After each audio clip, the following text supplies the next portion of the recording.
Bagamalan yung aming kakapsan. Nandito tayo ngayon sa may highway San Organization.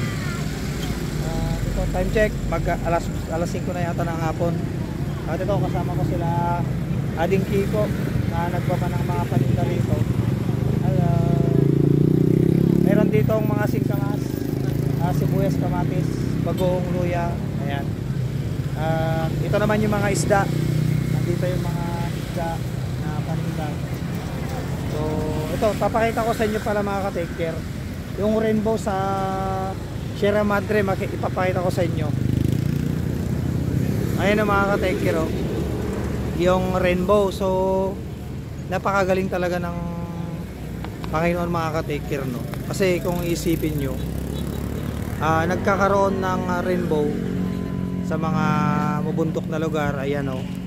Tapos kung i-imagine nyo, magka-rainbow yung kulay niya talaga, yung sa Tagalog baghari.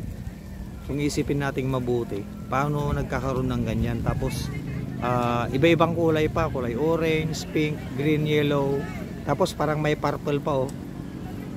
Ang galing talaga ng Panginoon mga ka-take care. Kaya amen tayo dyan, amen. So hindi natin alam kung paparating ang ulan mamaya, baka biglang bumagsak ang ulan. Tangkan natin, tangkan.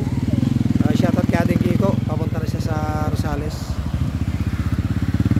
Palubat na rin tayo, biglang shoutout natin si Insan na Ramson. Ayan, nakabili na siya ng anong ulam mo, Insan? Dilis, saka dilis, bangos. Dilis tsaka bangos. Ayan, Sigang, saka kilawin yung dilis. Ayan, may pang-ulam na si Insan. So ito, mamaya babalik tayo sa pwesto para mag-charge, pero sa ngayon wala pang kuryente. Yan sa niya, wala pa, no? Wala pang kuryente. So walang update mga ka-take care kung anong oras babalik. Ano? So dito lang yan sa San Organization mga ka-take care. Ingat sa mga bumabiyahe, sa mga uuwi. Ingat po kayo. Stay safe. Bago uwi kayo, wag nang singit ng singit, wag nang bakbak ng bakbak. Ayun, take care, boom.